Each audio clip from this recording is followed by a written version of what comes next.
अ, हमारा चैप्टर चल रहा था बेटा, chapter number 22, statement of cash flow. और इस चैप्टर के अंदर मेरा अभी तक ऑपरेटिंग एक्टिविटी, इन्वेस्टिंग एक्टिविटी और फाइनेंसिंग एक्टिविटी, इसका हमने फॉर्मेट डिस्कस कर लिया है। देन आफ्टर फिर हमने इससे रिलेटेड सेपरेट सेपरेट जो क्वेश्चंस दिए हुए थे वो मैंने क्वेश्चंस करा दिए थे। अब इसी से रिलेटेड हमें एक मेजर क्वेश्चन करना था, बड़ा क्वेश्चन, जिसमें अगर पूरा स्टेटमेंट ऑफ कैश फ्लो बनाने के लिए बोल दिया जाता है तो वो कैसे प्रिपेयर किया जाता है। जो एक्टिविटी नंबर 4 हमारा दिया है वो इसी से रिलेटेड है, जिसके अंदर हमने पूरा कैश फ्लो स्टेटमेंट का फॉर्मेट पढ़ा था इनडायरेक्ट मेथड का, जिसके अंदर हम सबसे पहले प्रॉफिट बिफोर टैक्स लेते हैं, फिर जो भी non cash non operating items होते हैं उन सबको लिखा जाता है, फिर करंट असेट्स और करंट लाइबिलिटीज का इंक्रीज डिक्रीज की वैल्यू को उसको शो किया जाता है। और देन आफ्टर उसके बाद में फिर हमने पढ़ा था जो वैल्यू आती है कैश फ्लो फ्रॉम ऑपरेशन, उसमें से क्या करते हैं, इनकम टैक्स पेड और इंटरेस्ट पेड, उन दोनों को माइनस कर देंगे तो आपका cash flow from operating activity आ जाता है, फिर इन्वेस्टिंग एक्टिविटी और फाइनेंसिंग एक्टिविटी। तो इसका हम एक्टिविटी नंबर 4 देखते हैं। इसमें क्या बोला है, ध्यान से देखिए बेटा। द समराइज स्टेटमेंट ऑफ ईमा company for the year ended 31 December 2018 R S follows. Balance sheet हमें दे दिया है, बैलेंस शीट के अंदर नॉन करंट असेट्स दे दिया, प्रॉपर्टी प्लांट एंड इक्विपमेंट 2017 और 18 का दे दिया कितना, 514 और 628। सबसे पहली चीज हमें प्रॉपर्टी प्लांट एंड इक्विपमेंट का ओपनिंग और क्लोजिंग फिगर दे दिया। फिर इसके बाद में हमें करंट असेट्स दे दिया है, इन्वेंट्री 210 और 214, और ट्रेड रिसीवेबल्स दे दिए 147 और 168, और कैश दे दिया 0 और 7।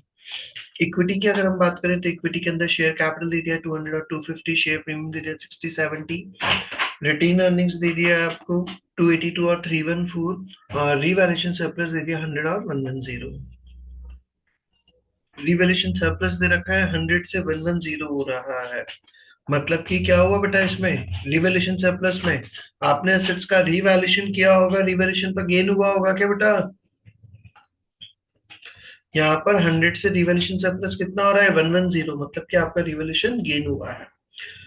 आगे हमें नॉन करंट लाइबिलिटीज दे दिया है 50 और 80, फिर करंट लाइबिलिटीज दे दिया है 121 और 136, इनकम टैक्स पेबल दे दिया 28 और 39, डिविडेंड पेबल दे दिया 16 और 18, ओवरड्राफ्ट का बैलेंस दे रखा है 14 और 0।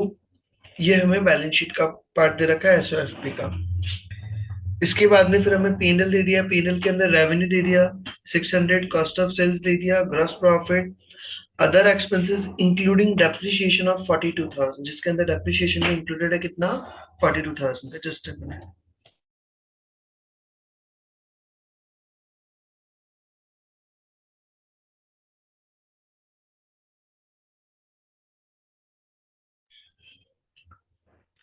अदर एक्सपेंसेस में डेप्रिसिएशन इंक्लूडेड करते हुए बता दिया 186, और फाइनेंस कॉस्ट में आपका इंटरेस्ट पेड आपने करा है $8, प्रॉफिट बिफोर टैक्स दे दिया 87, इनकम टैक्स एक्सपेंसेस दे दिया 31, और प्रॉफिट फॉर द ईयर।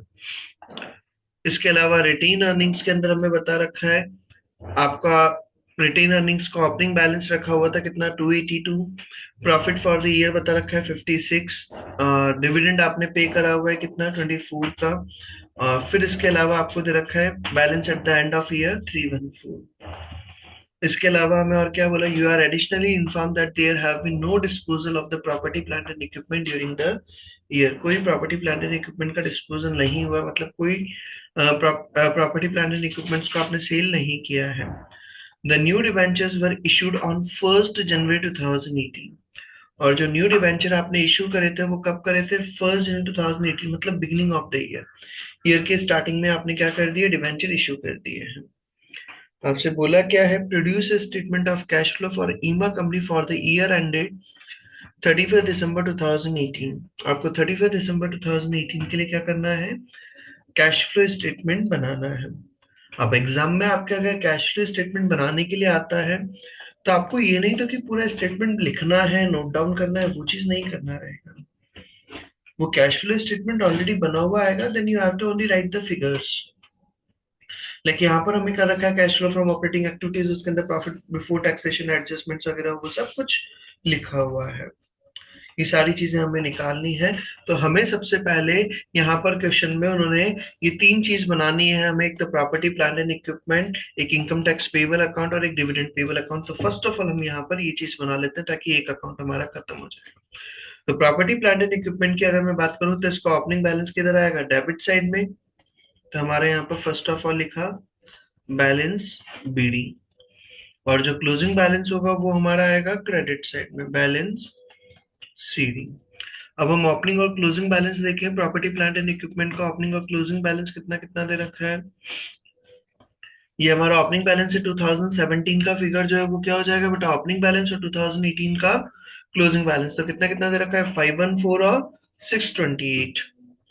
तो वो हमने लिखा 514, ये सारी फिगर्स ट्रिपल जीरो हटा करके, और इधर का बैलेंस दे रखा है 628, 514 और 628। फिर इसके बाद में हम देखें आगे और क्या दे रखा था हमें, डेप्रिसिएशन बता रखा था बेटा, कितने का डेप्रिसिएशन लगा हुआ है, 42,000 का डेप्रिसिएशन हमारा लगा हुआ है, कितना, 42,000 का। सर यहाँ पर इन्होंने ये नहीं बता रखा तो कि एसेट्स का अक्यूमुलेटेड डेप्रिसिएशन, मतलब एसेट्स को उन्होंने किस पर शो कर रखा है, रिटर्न डाउन वैल्यू पर। हमने पढ़ा था एसेट्स को दो तरह से शो कर सकते हैं टेंजिबल एसेट्स में, या तो रिटर्न डाउन वैल्यू पर हर साल डेप्रिसिएशन माइनस करते जाते हैं, और सेकंड मेथड होता है हम अक्यूमुलेटेड डेप्रिसिएशन, उसके लिए अलग से प्रोविजन बना देते हैं। यहाँ पर डायरेक्टली माइनस करते जा रहे हैं तो आप उसके अंदर शो करेंगे क्रेडिट साइड में डेप्रिसिएशन,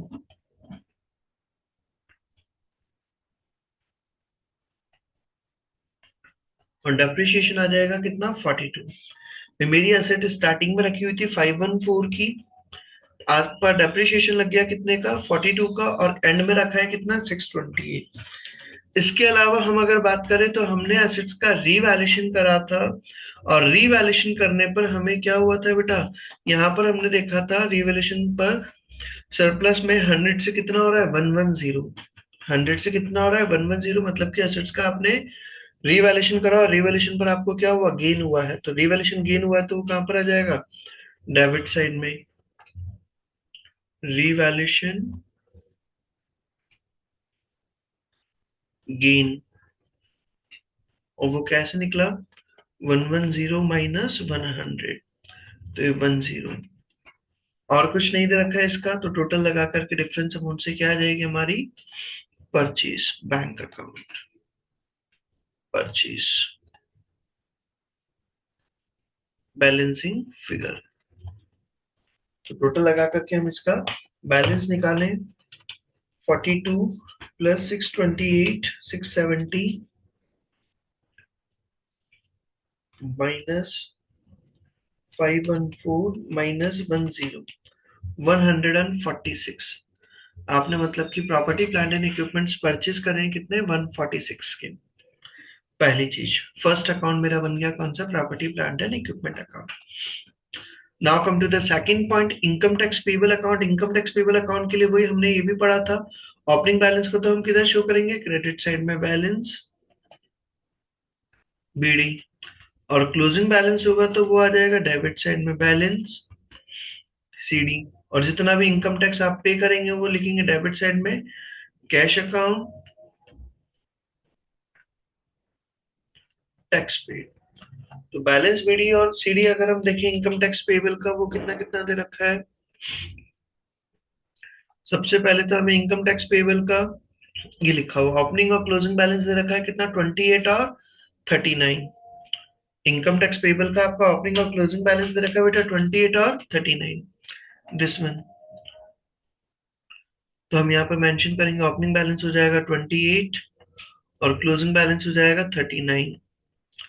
और देन आफ्टर उसी के बाद में उन्होंने नीचे पीएनएल में आपने इनकम टैक्स का चार्ज करा था, कितना चार्ज किया हुआ है, income tax expenses statement of PNL के अंदर दिखा रखा है। इनकम टैक्स का एक्सपेंसेस कितना, 31,000। स्टेटमेंट ऑफ पीएनएल के अंदर आपने इनकम टैक्स का एक्सपेंसेस दिखा रखा है कितना, 31,000, मतलब पीएनएल से चार्ज किया हुआ है। तो स्टेटमेंट ऑफ पीएनएल का एक्सपेंसेस बता रखा है 31। टोटल लगा करके डिफरेंस अमाउंट से आपका कैश का आ जाएगा 28 प्लस 31, 59। उस 59 में से 39 लेस करेंगे तो आ जाएगा 20।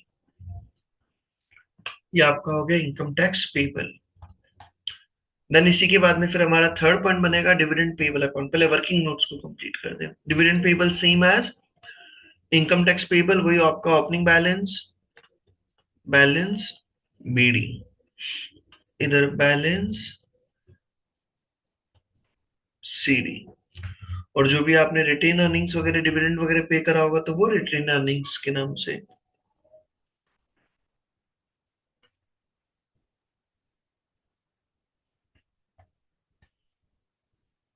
चार्ज, बाकी का कैश अकाउंट जो आपने पेड किया है। तो हमारा वही डिविडेंड पेबल का ओपनिंग और क्लोजिंग बैलेंस देखें हम अगर, तो डिविडेंड पेबल का ओपनिंग और क्लोजिंग बैलेंस दे रखा है कितना, 16 और 18। तो वो हमने मेंशन करा 16 और 18, ये 16 और ये आ जाएगा 18। डिविडेंड पेबल के में फिर हमें बता रखा है रिटेन अर्निंग से आपने भी कितना डिविडेंड डिस्ट्रीब्यूट करा था आपने करंट ईयर के अंदर, कितना, 24। Movement of retain earnings, current year में आपने रिटेन अर्निंग से चार्ज करा था कितना, 24। तो वो मेंशन कर देंगे, रिटेन अर्निंग्स चार्ज करा था आपने 24। तो 16 और 24, 40, 40 में से 18 लेस करा तो बैलेंसिंग फिगर से आपका आ जाएगा 22। ये मेरे सबसे पहले तीनों अकाउंट्स बन गए हैं। इन थ्री अकाउंट्स में कोई डाउट है बेटा? इन थ्री अकाउंट्स में डाउट है क्या किसी को? सो जैसे ट्वेल्थ की अकाउंटिंग में रिवैल्यूएशन का होता है एडजस्टमेंट, उसी टाइप से होगा ना, इसमें कुछ चेंजेस तो नहीं है? नहीं, कोई चेंजेस नहीं है। और इसके अलावा और क्या डाउट?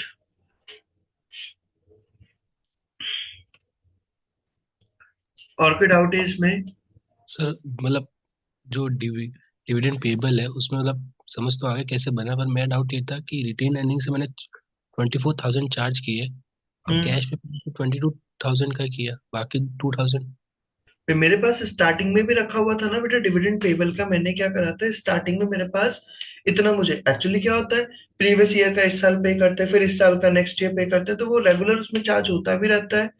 पिगी बैंक में एक तरह से वो फंड बना रखा है, उसमें पैसा डलता भी रहता है और उसमें से जाता भी रहता है। तो मेरे पास स्टार्टिंग में पेबल था कितना, 16,000 का। ईयर के एंड में मेरे पास आउटस्टैंडिंग रखा हुआ है कितना, 18,000 का, जो मुझे देना है, दिया नहीं है। और बाकी का फिर मैंने रिटेन अर्निंग से कितना निकाला था पैसा, 24,000।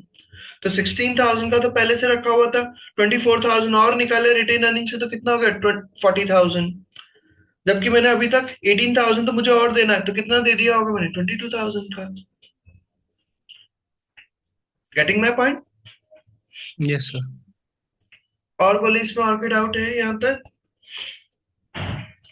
अब इन चीजों को हमें क्या करना है, वहां पर शो करना है। तो पहले अपन ने ये जो पॉइंट निकाले, इन पॉइंट्स का अपन एडजस्टमेंट आते हुआ शो कर देते हैं। लाइक डिविडेंड पेड अपन ने निकाला कितना आ रहा है, 22। तो डिविडेंड पेड हमारा कहाँ पर आता है, ये आता है आपका डिविडेंड पेड फाइनेंसिंग एक्टिविटी के अंदर। तो डिविडेंड पेड का हम फाइनेंसिंग एक्टिविटी के अंदर लिख देंगे, कितना आ रहा है, 22। माइनस में आ जाएगा 22। फिर इसके बाद में हम बात करें purchase of property plant and equipment, जो हमने निकाला था प्रॉपर्टी प्लांट एंड इक्विपमेंट का परचेज आ रहा था कितना बेटा, 146। तो यहाँ पे लिखा हमने purchase of property plant and equipment 146, 146। फिर इसके अलावा और क्या दे रखा है हमें, हमने ये भी निकाला था इनकम टैक्स पेड, और इनकम टैक्स पेड हमारा आया था कितना बेटा, 20 का। तो वो भी लिख देंगे यहाँ पर, इनकम टैक्स पेड कितना, 20। यहां तक की बात क्लियर? इसके अलावा हमने डेप्रिसिएशन भी निकाला था क्या बेटा? डेप्रिसिएशन हमारा दे रखा था कितना, 42। तो ये डेप्रिसिएशन लिख देंगे कितना, 42, 42। Is it clear? अब हम स्टार्टिंग करें इसमें, सबसे पहला फर्स्ट पॉइंट हमें चाहिए प्रॉफिट बिफोर टैक्सेशन। तो प्रॉफिट बिफोर टैक्सेशन हमें निकालना है। तो प्रॉफिट हमें दे रखा था बेटा कितना, 56, और इनकम टैक्स हमें दे रखा था कितना, 31। यहाँ पर आपको क्या चाहिए, प्रॉफिट फॉर द ईयर दे रखा था 56, इनकम टैक्स एक्सपेंसेस दे रखा है 31 और प्रॉफिट बिफोर टैक्स आपका डायरेक्टली दिया हुआ है कितना 87। तो यहीं से स्टार्ट करेंगे क्वेश्चन को। आपको गिवन है क्वेश्चन में 87,000, तो आपने सबसे पहले लिखा प्रॉफिट बिफोर टैक्सेशन हमारा आ जाएगा कितना 87,000। हमारा सबसे पहले प्रॉफिट बिफोर टैक्स आ जाएगा कितना 87,000 का। उसके बाद में फिर हमें डेप्रिसिएशन जो हमारा निकाल गया है, डेप्रिसिएशन हमें दे रखा था। फिर इसके बाद में हम बात करें इंटरेस्ट एक्सपेंसेस। इंटरेस्ट एक्सपेंसेस देखें भाई, इंटरेस्ट का एक्सपेंसेस आपका कितना था, तो ये आपका फाइनेंस कॉस्ट आपने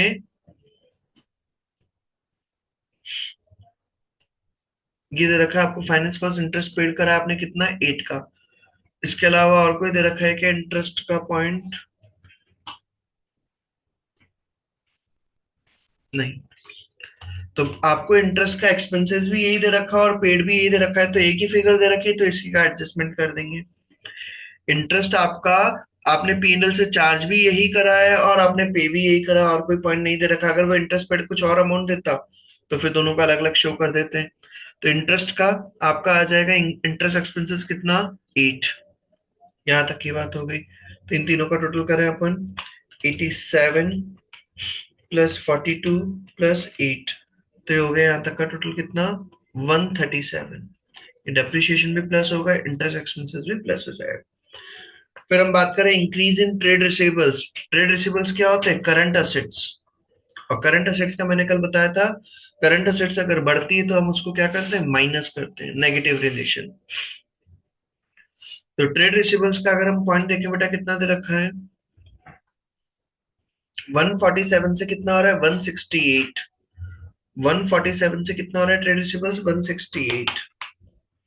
168 माइनस 147 21, तो हमारा आ जाएगा 21। डेटर्स इंक्रीज हो रहे हैं तो वो माइनस होगा। कैसे निकाला? 168 माइनस 147। हमारे डेटर्स क्या हो रहे थे बेटा? इंक्रीज हो रहे थे। 147 से कितने हो रहे थे 168, तो डेटर्स बढ़ रहे, करंट एसेट्स बढ़ती है तो माइनस कर देंगे। तो पहला पॉइंट क्या हो जाएगा माइनस। फिर increase in inventory. Inventory, inventory का अगर हम पॉइंट देखें, इन्वेंट्री कितना हो रहा है 210 से कितना हो रहा है बेटा 214। तो इन्वेंट्री भी बढ़ रहा है, बढ़ रहा है तो क्या करेंगे माइनस करेंगे। इन्वेंट्री भी क्या है करंट असेट्स, 214 माइनस 210, तो ये आ जाएगा -4। फिर हम बात करें ट्रेड पेबल्स। ट्रेड पेबल्स हो रहे हैं 121 से कितने 136, तो कितना होगा 15। करंट लाइबिलिटी है, करंट लाइबिलिटी बढ़ती है तो क्या करेंगे प्लस करेंगे। करंट लाइबिलिटी कितना आ रहा था 136 माइनस 121, 136 माइनस 121 15। तो माइनस का 21 और माइनस का 4, माइनस का 25 प्लस का 15, तो आ जाएगा माइनस का 10। इन तीनों का प्लस माइनस करें तो, और 137 माइनस 10, तो हो जाएगा 127। और फिर लास्ट में 127 के बाद में इंटरेस्ट पेड, वही ऊपर वाला ही फिगर आ जाएगा कितना 8। तो माइनस का 8 और माइनस का 20, तो ये कितना हो जाएगा माइनस का 28। तो 127 में से 28 माइनस करा तो कितना आ गया 99। ये हमारा पॉजिटिव फिगर आ रहा है, तो ये हमारा कहलाएगा cash flow from operating activity. Is it clear to everyone?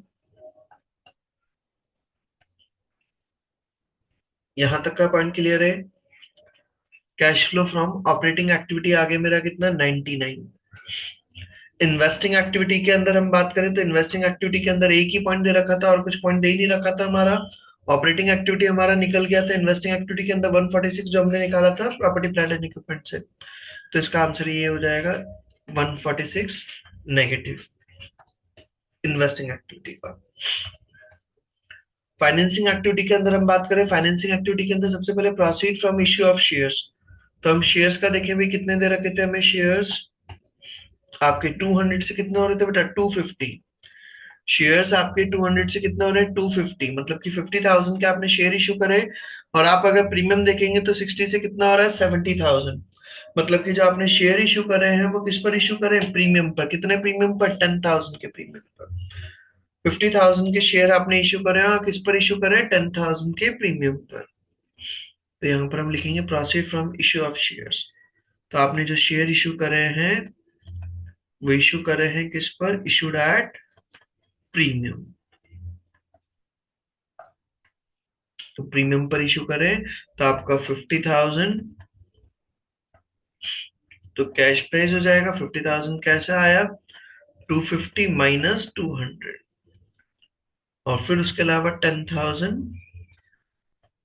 Premium.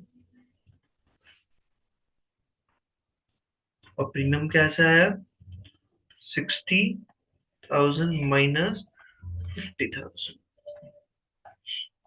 तो ये आपका आ जाएगा proceed from issue of shares, कितना बेटा, 60,000।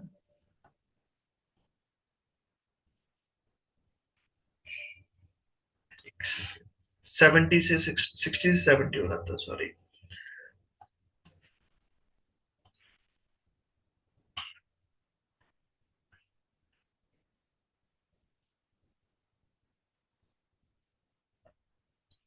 यहां तक का पॉइंट क्लियर। ये मेरा 60,000 शेयर इश्यू करने से पैसा आया। फिर हम बात करें proceed from issue of debentures. Debenture की हम बात करें तो डिबेंचर्स में 50 से कितने हो रहे हैं, 80,000। डिबेंचर्स कितने हो रहे हैं, 50 से 80,000। तो वो डिबेंचर इशू करे होंगे आपने कितने के, 30,000 के। तो ये 60,000 ना लिख करके इसको भी 60 कर देते हैं, क्योंकि अ, और proceed from issue of debentures वो आ जाएगा 30। तो 60 प्लस 30 माइनस 22,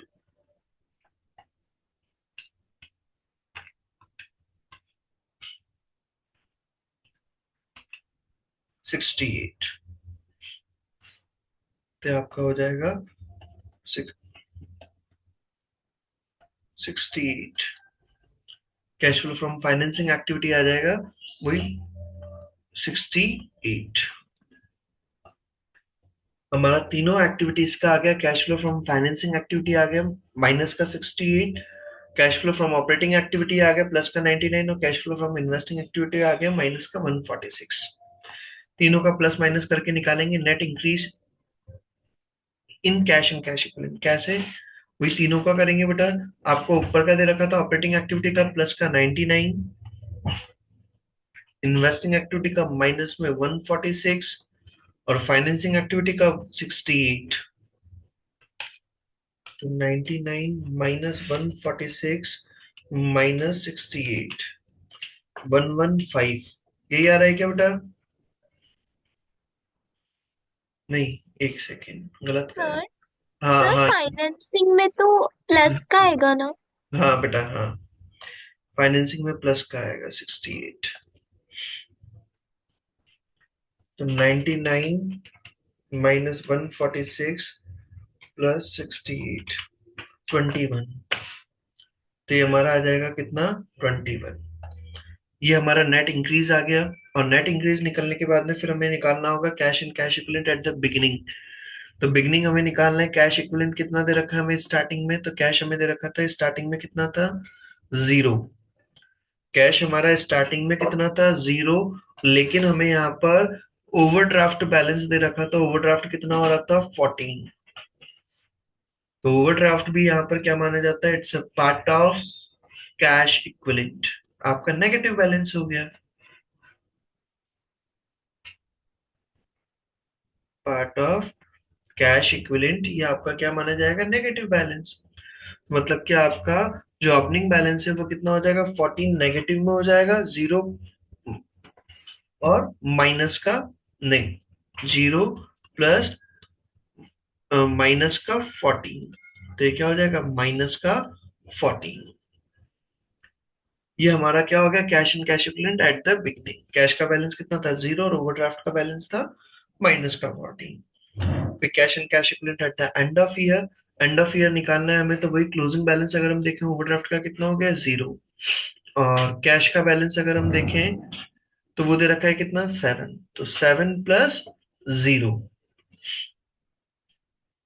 7 प्लस ओवरड्राफ्ट का बैलेंस -0, तो 7 - 0 7।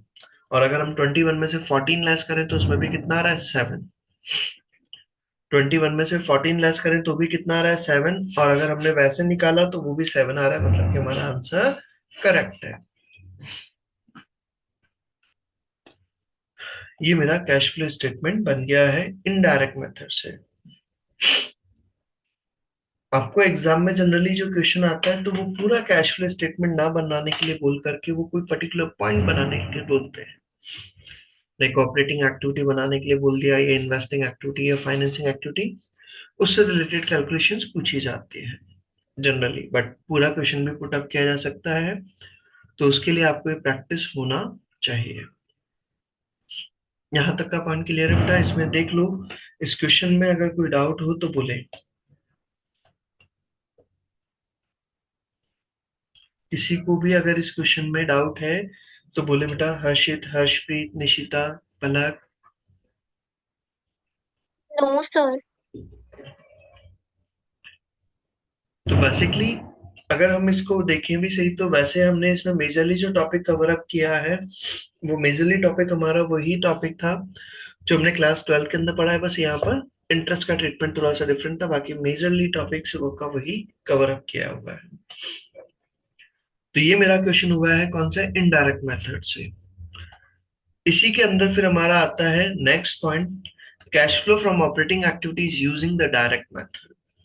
जब अगर हमें डायरेक्ट मेथड से अगर कैश फ्लो कैलकुलेट करना हो तो वो कैसे कैलकुलेट होता है। और डायरेक्ट मेथड से कैलकुलेट करने के लिए हमें थोड़ा सा डिफरेंट मैनर होता है ऑपरेटिंग एक्टिविटी के अंदर। जो हमारा ऑपरेटिंग एक्टिविटी है वो डायरेक्ट और इनडायरेक्ट मेथड में अलग तरह से कैलकुलेट होता है।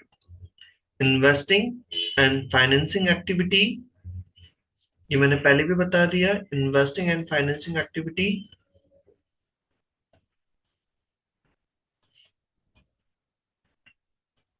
Under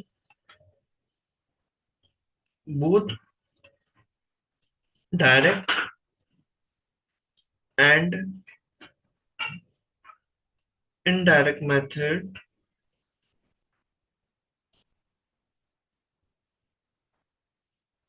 will remain same। Investing और फाइनेंसिंग एक्टिविटी जो है वो दोनों मेथड्स में क्या रहती है, सेम रहती है, उसमें कोई फर्क नहीं पड़ता है।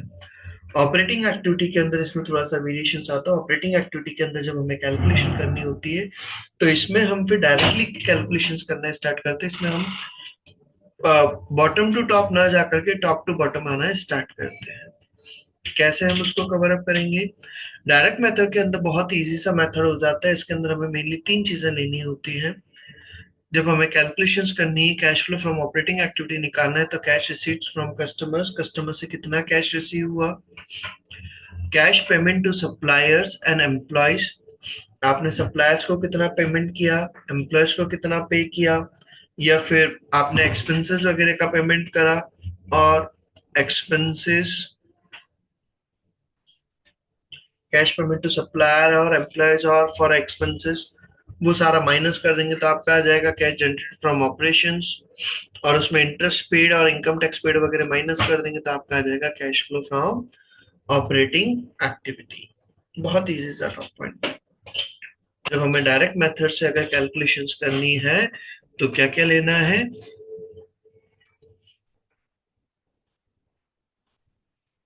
ऑपरेटिंग एक्टिविटी की मैं बात कर रहा हूं यहाँ पर।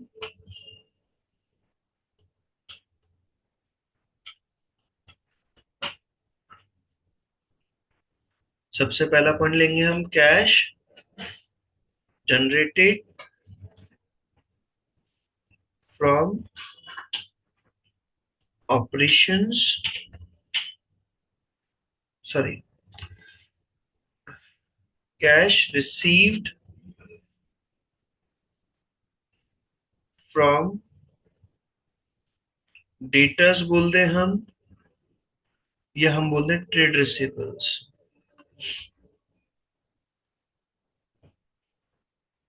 भी आपको डेटर्स या ट्रेड रिसीवेबल से कितना कैश रिसीव हुआ, उसमें से फिर हम माइनस करेंगे कैश पेड टू सप्लायर्स, आपने सप्लायर्स को कितना कैश पे किया,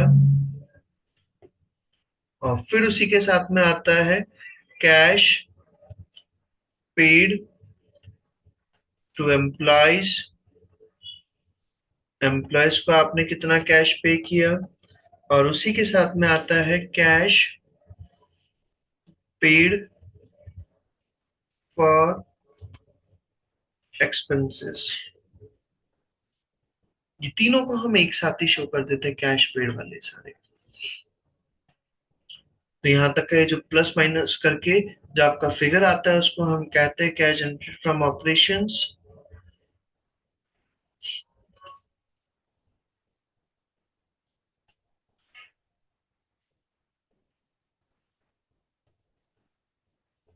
उसमें से वही माइनस करेंगे, दो चीजें माइनस होगी, एक तो वही इंटरेस्ट पेड,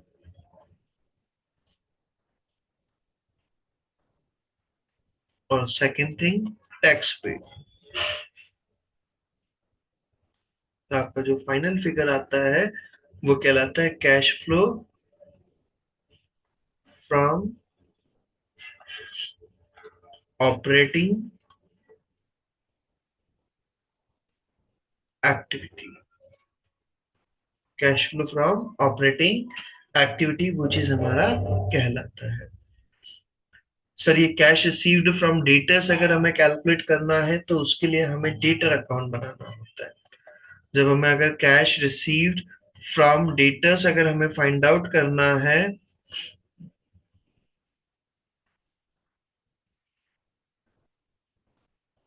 तो उसके लिए हमें क्या बनाना होगा, डेटर्स अकाउंट बनाना होगा। डेटर अकाउंट बोल दें या हम ट्रेड रिसीवेबल अकाउंट बोल दें। और ये कैसे बनेगा, वही नॉर्मल पॉइंट बेटा। ट्रेड रिसीवेबल अकाउंट कैसे बनता है, ओपनिंग बैलेंस होगा तो वो ओपनिंग बैलेंस डेबिट साइड में आ जाएगा, बैलेंस बीडी। क्लोजिंग बैलेंस ये हमारा क्या हो गया, ओपनिंग बैलेंस। क्लोजिंग बैलेंस जो भी होगा वो आपका क्रेडिट साइड में आ जाएगा, डेटर्स है तो हमारा, तो क्रेडिट साइड में closing balance, balance sheet, closing balance. Debtors को अगर आपने सेल करा है तो वो सेल करा है तो सेल्स आ जाएगा आपका, कौन सी सेल, क्रेडिट सेल, उधार की सेल, तो वो सेल्स आ जाएगा आपका। अगर सेल्स रिटर्न होता है तो वो आ जाएगा क्रेडिट साइड में, सेल्स रिटर्न अकाउंट। डेटर से अगर कैश रिसीव होता है तो वो हम लिखेंगे क्रेडिट साइड में, कैश अकाउंट, कैश रिसीव्ड। और डेटर्स को अगर आपने डिस्काउंट अलाउ किया तो वो डिस्काउंट अलाउड आ जाएगा।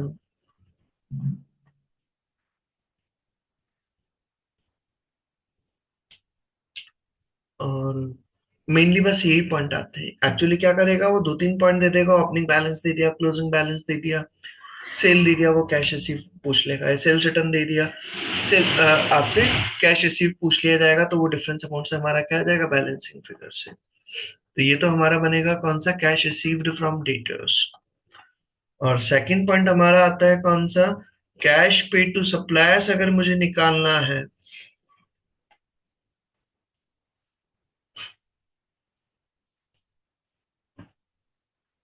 कैश पेड टू सप्लायर्स, तो कैश पेड टू सप्लायर्स हमें निकालना है तो वो कैसे कैलकुलेट होगा, वही same process, opening balance, balance BD, credit side में आएगा क्योंकि लाइबिलिटी है हमारी। तो इसमें हम क्या बना रहे हैं, सप्लायर अकाउंट बना रहे हैं। सप्लायर का हमें निकालना है तो हम क्या बना रहे हैं, सप्लायर अकाउंट बोल दें या फिर हम ट्रेड पेबल अकाउंट बोल दें,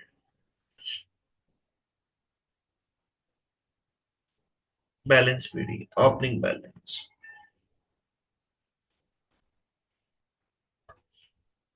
क्लोजिंग बैलेंस डेबिट साइड में आ जाएगा, बैलेंस सीडी।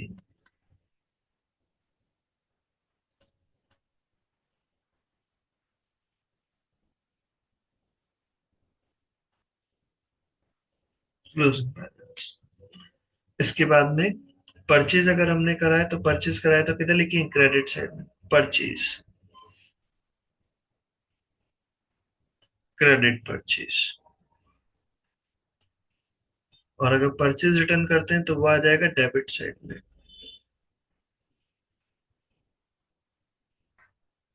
Purchase return. अगर आपने क्रेडिटर्स को पेमेंट करा है तो पेमेंट करोगे तो किधर लिखोगे, डेबिट साइड में, कैश अकाउंट, पेमेंट। क्रेडिटर से अगर आप डिस्काउंट रिसीव करते हैं तो वो आ जाएगा आपका डेबिट साइड में, डिस्काउंट रिसीव्ड अकाउंट।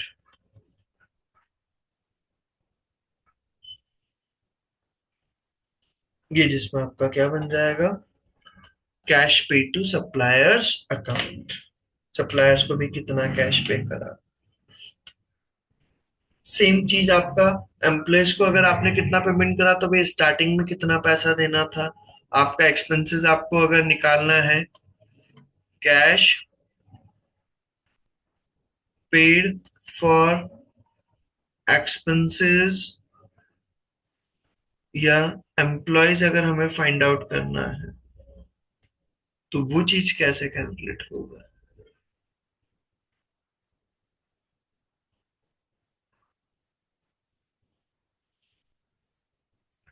वही आपका ये चीज अपन ने पढ़ा भी था बेटा, अक्रूवल एंड प्री पेमेंट्स वाला चैप्टर जिन बच्चों ने पढ़ा हुआ है वहां पर मैंने बताया था, जब भी अगर आपको एक्सपेंसेस का अकाउंट बनाना होता है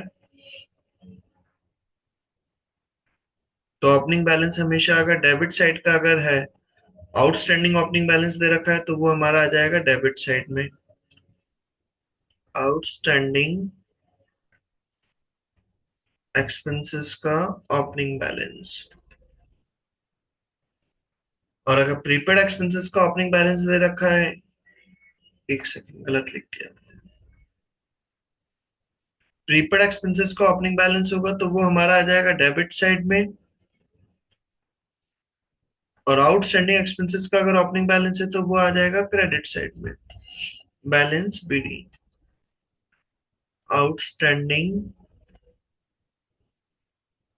expenses opening balance. Closing balance की अगर हम बात करें, अगर डेबिट साइड में आ रहा है तो वो आ जाएगा balance CD, outstanding expenses closing balance.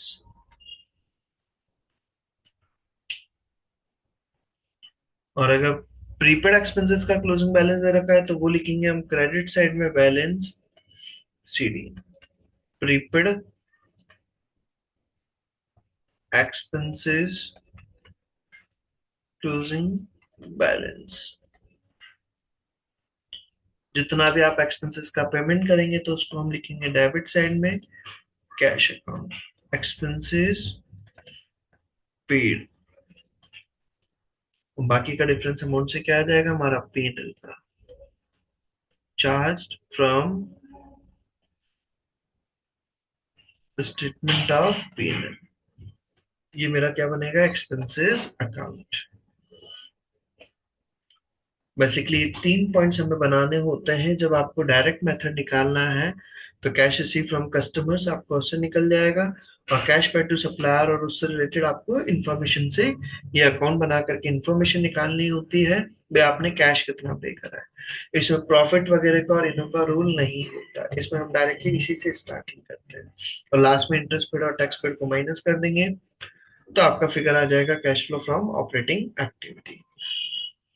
यहाँ तक की बात मैंने बता दी है। इसका प्रैक्टिकल क्वेश्चन हम कल वाले लेक्चर में नहीं, मतलब मंडे को मैं कवर कराऊंगा इसको। कल मेरी क्लास नहीं है, मंडे को मैं कवर करा दूंगा इसका प्रैक्टिकल क्वेश्चन कैसे होता है। वो चीज मैंने आपको थ्योरी पार्ट समझा दिया, कैश रिसीव फ्रॉम कस्टमर्स कैसे निकलता है, कैश पे टू सप्लायर एंड एम्प्लॉयज कैसे।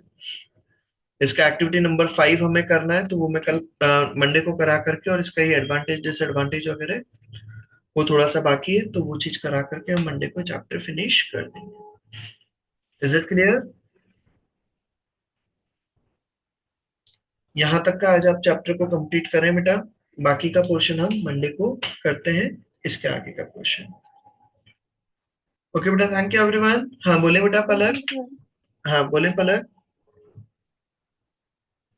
सर लाइक मुझे कुछ पूछना था आपसे कि ये हाँ जो फाउंडेशन डिप्लोमा होता है एसीसीए में, ये क्या होता है सर? वो मैं फिर आपको आपको पर्सनली अलग से बताता हूँ बेटा, मैं अलग से आपको व्हाट्सएप पे बताता हूँ फिर मैं, है ना? अपन व्हाट्सएप पे उसको डिस्कस करते हैं फिर। ठीक है। Okay sir. हाँ चलिए, यहाँ तक का करें आप कंप्लीट, बाकी का मैं मंडे को कराता हूँ। ओके बेटा, थैंक यू एवरीवन।